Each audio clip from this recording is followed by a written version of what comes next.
রাজ্যের বিভিন্ন অংশে ক্রমশ উদ্বেগজনক আকার নিচ্ছে জমি মাফিয়াদের দৌরাত্ম্য।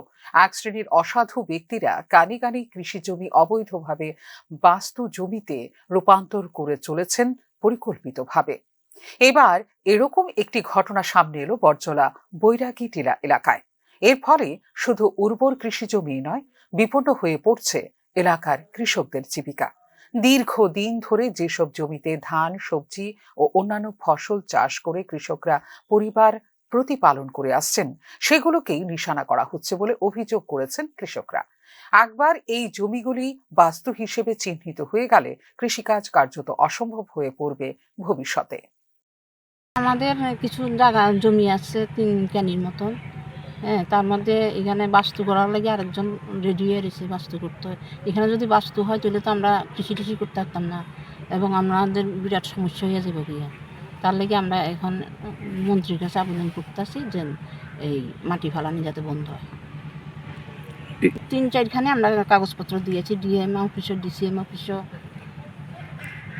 অফিসে।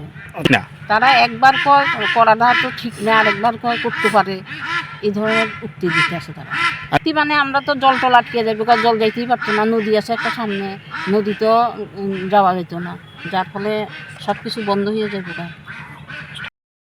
যে অমিত দেবনাথ নামে একজন আছে বিখ্যাত, সেই সব করতে আছে। তিনি কি মানে জমির কি জমি শুনতে আছে, জমি মাফিয়াই তিনি এই ধরনের। জায়গাটা এই জায়গাটা কোন জায়গাটা? এটা বরজলা তহসিল নিচ্ছে। বরজলা।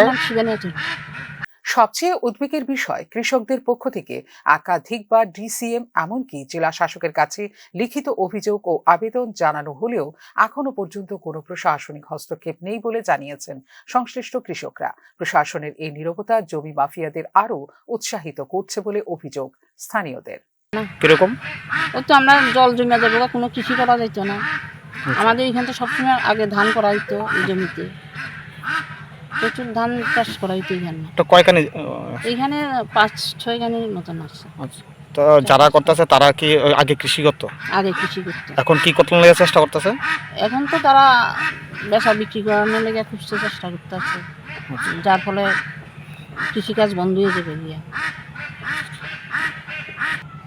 এখন তারা চেষ্টা করতে আছে যে এটা বাস্তুর করানোর লেগে, শুনতে আছি এটাই কথা। এখন কি আপনারা অবজেকশন দিয়েছেন? আমরা অবজেকশন দিয়ে দিচ্ছি।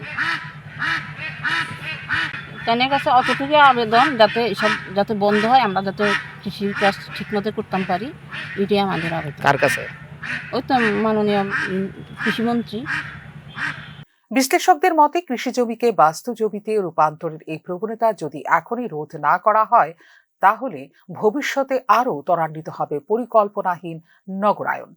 পরিবেশগত ভারসাম্য নষ্ট হওয়া, জলাধার ও নিকাশি ব্যবস্থার উপর চাপ বৃদ্ধি ও কৃষি নির্ভর অর্থনীতির স্থায়ী ক্ষতি হওয়ার আশঙ্কা রয়েছে এই ধরনের কার্যকলাপে। অবিলম্বে অবৈধ জমি রূপান্তরের কাজ বন্ধ করে সংশ্লিষ্ট জমির চরিত্র যাচাই এবং জমি মাফিয়াদের বিরুদ্ধে কঠোর আইনি ব্যবস্থা নেওয়ার উপর গুরুত্ব দিচ্ছেন তথ্যবিজ্ঞ মহল। ফিউরো রিপোর্ট, নিউজ নাও।